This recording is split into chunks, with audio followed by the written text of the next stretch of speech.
I'm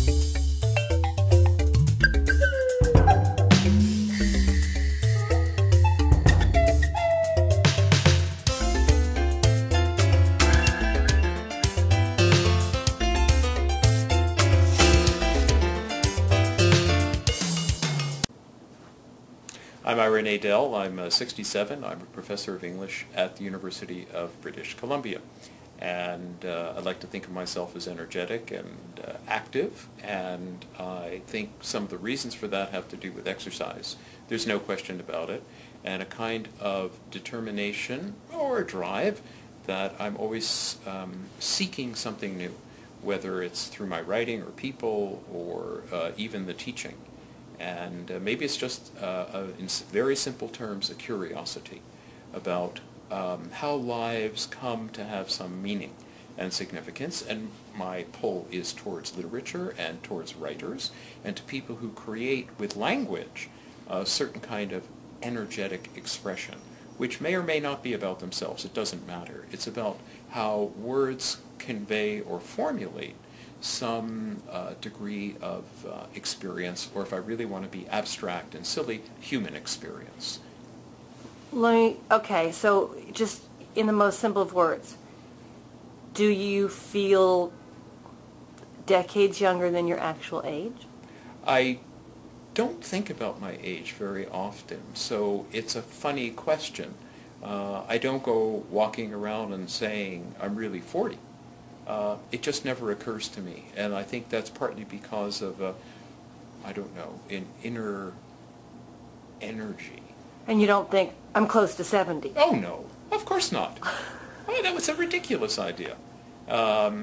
It just never crosses my mind. What was your grandfather like at 70? I didn't really know my grandfather at 70. He had died. So I think that age is, age is something that's constantly being redefined today. And I don't think it's useful to measure people chronologically.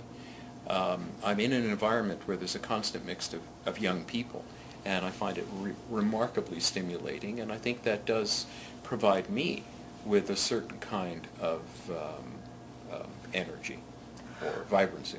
Okay, well you're an extraordinary case, because number one, you're a tenured professor, you're around students all the time, you're unbelievably curious, you start one book and finish another. You wrote a book on Leonard Cohen, which I will link to on this because it's one of my favorite books. But what would you say to people, because the people like you aren't the issue, but what would you say to people who don't have your life or haven't made your choices and are 67 years old and sitting in the rocking chair and looking at 70 and are counting the numbers? What kind of advice would you give to them? Because I think that's what people need to hear. I think they should be talking to people about the things they really love to do. And from that sort of expression and dialogue, they may discover what's not been happening in ways in which that would stimulate them and excite them. Because I think that's what we all need to do.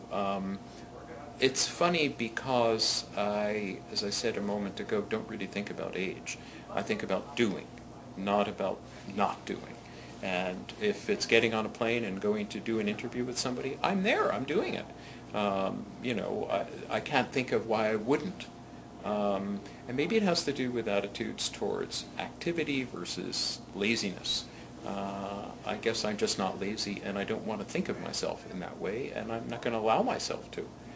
It's not that I force myself to do it, I genuinely enjoy it. And it's always been part of me. How much exercise do you think plays a big role in?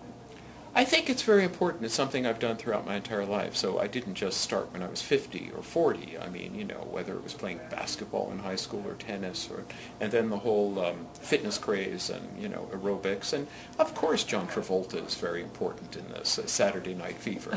But then he got really fat. Well, I don't look at that part of his life. It's the white suit. But you're very lean. I'm gonna pull back here and show everyone that. Yes. Well, you are. You're a tall drink of water of a guy. So you are. But I find the people that I want to talk to and that I enjoy, certainly on a personal basis, are people of similar energy and similar attitudes. I don't, spend my days at home drinking or eating. believe it or not. I have other things to do. And you can't watch Oprah anymore because No, I today's the can't last watch day. Oprah. No, but never mind. So you would just just stay what? Stay engaged? How do people find engagement? That would be my big question. Because people say they're lost. How do you find engagement? I think they have to look at themselves and somehow identify what they'd love to do. Whether it's dancing, whether it's singing, whether it's learning to play an instrument, whether it's knowing how to print a book. Everyone has a certain, I think, desire. And what they need to do is develop the confidence to go out there and do it. And not to be afraid of any rejection or failure or disappointment. That's just part of what we do. That's how we learn. When we start to play the piano or ski, we can't do it.